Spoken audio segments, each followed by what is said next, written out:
La mission de partager l'Évangile continue. Amis et internautes, en ce 95e jour, vous devriez penser à vos amis qui ne connaissent pas encore le message de l'amour de Jésus. Engagez-vous à partager ce dernier avec eux.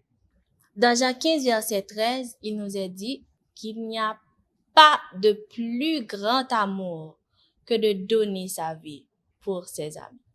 Chaque membre d'Église devrait avoir le sentiment qu'il est de son devoir de travailler en faveur de ceux qui vivent autour de lui. Demandez-vous comment vous pouvez le mieux secourir ceux qui ne témoignent aucun intérêt pour les choses religieuses. Et tandis que vous rendez visite à vos amis et à vos voisins, montrez-leur que vous vous intéressez à leur état spirituel, aussi bien qu'à leur bien-être matériel. Parlez-leur du Christ comme de Sauveur qui pardonne les péchés. Invitez-les chez vous et lisez-leur des passages de la parole de Dieu et de livres qui expliquent les vérités qu'elle renferme. Ces lectures ainsi que des cantiques simples et de ferventes prières feront impression sur leur cœur.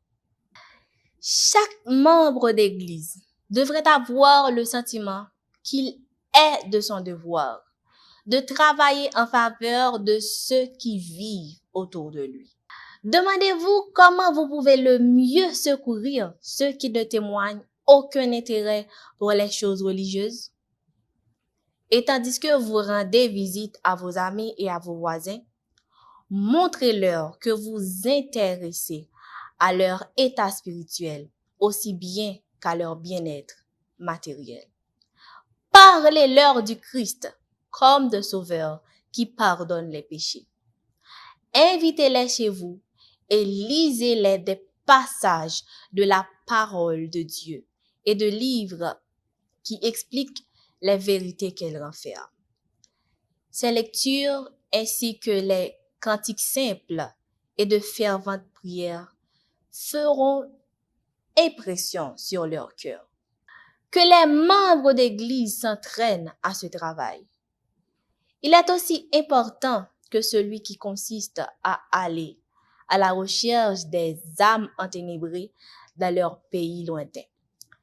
Si quelques-uns ont à cœur l'œuvre des missions lointaines, que tous ceux qui restent au pays s'intéressent au salut des âmes qui les entourent et travaillent en leur faveur, tout aussi diligemment que les premiers ne le font pour les indigènes de quelques contrées lointaines. Jésus nous considère, vous et moi, comme ses amis. Quelle merveilleuse pensée! Il est prêt à donner sa vie pour notre salut. Et il l'a fait alors même que notre acceptation de son don n'était pas garante. Avez-vous des amis qui ne connaissent pas encore Jésus? Ou peut-être avez-vous eu peur de partager le Christ par crainte de perdre votre amitié? Si Jésus était prêt à donner sa vie, oui, tout ce qu'il est, pour le salut de ses amis, ne devrions-nous pas faire tout notre possible pour encourager nos amis sur le chemin d'une marche fidèle avec lui? Dans la prière, demandez à Dieu comment vous engager au mieux dans l'évangélisation de vos amis. Demandez-lui de vous donner des opportunités de partager votre foi, l'amour de Jésus et à la manière dont ils peuvent, eux aussi, faire l'expérience de la grâce salvatrice de Dieu. La pandémie de coronavirus nous a ouvert les yeux sur la proximité du retour de Jésus. Nous remercions Dieu pour les 100 jours de prière. Maintenant, en tant que famille, nous prions davantage. Un jour de mai, nous avons eu un terrible accident qui aurait dû entraîner de graves blessures. Mais louons Dieu que nous ne soyons tous sortis sans une égratignure. Ce jour-là, nous avons prié 2 fois au cours de notre voyage. Dieu est fidèle. J'ai prié pour que Dieu me donne l'occasion de témoigner à mon voisin. Et il m'a ouvert une porte pour partager Christ. Il est malade et a commencé à croire en Dieu. Le bureau de la division du Pacifique Sud nous dit que 2 prières spécifiques pour les patients COVID-19 ont été exaucées. Les 2 hommes étaient dans un état extrêmement critique et seul un miracle pouvait les ramener. Les 2 hommes se sont rétablis. Alicia continue pour dire « Je remercie Dieu pour les 100 jours de prière parce qu'à travers eux, il m'a révélé tous mes péchés non avoués, dont l'un était l'égoïsme qui ne m'emmenait qu'à me concentrer sur mes propres problèmes. Prier chaque jour pour les autres a développé en moi un cœur plus attentionné et plus aimant. J'ai prié sincèrement pour que quelqu'un partage Jésus avec moi, témoigne le frère Lo. J'ai prié pour que quelqu'un me demande sincèrement. Aujourd'hui, j'ai visité une entreprise et une dame m'a demandé si j'avais des prospectus à partager. J'ai répondu que j'en avais des tonnes. Je lui ai donné un vers Jésus. J'ai obtenu son numéro et j'espère en avoir d'autres. C'est la première fois que je fais confiance à Dieu de cette manière. Nous allons prier. Nous allons prier pour nos amis non-croyants. Prions pour la sagesse de partager l'évangile avec eux au moment opportun.